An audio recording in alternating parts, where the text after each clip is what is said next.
So, for example, halimbawa lang, itong line na ito ay ang Reynolds number. And nandito yung 2,000. 2,000 Reynolds number.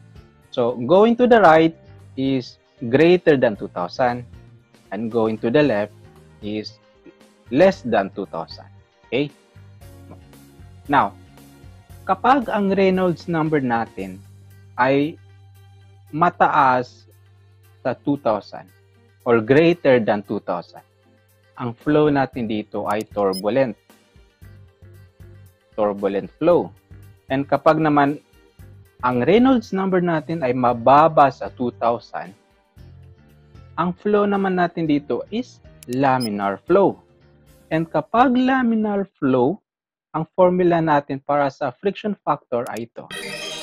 64 divided by the Reynolds number. Ito ang formula na gagamitin natin kapag laminar flow.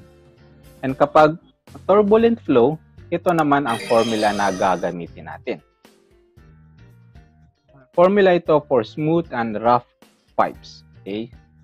For smooth and magaspang na pipes. So ito ang kanyang formula.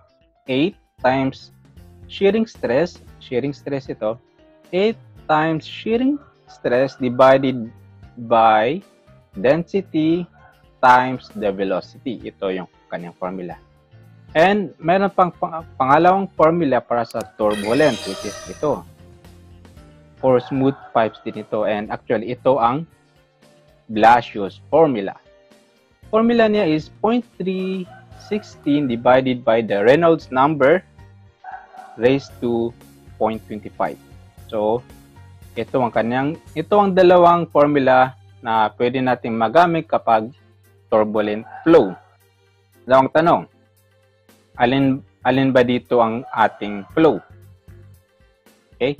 So, binigyan tayo ng Reynolds number na 1,900.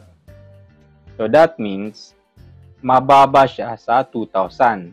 So, it means, ang ating flow is laminar. So, ito ang gagamitin natin.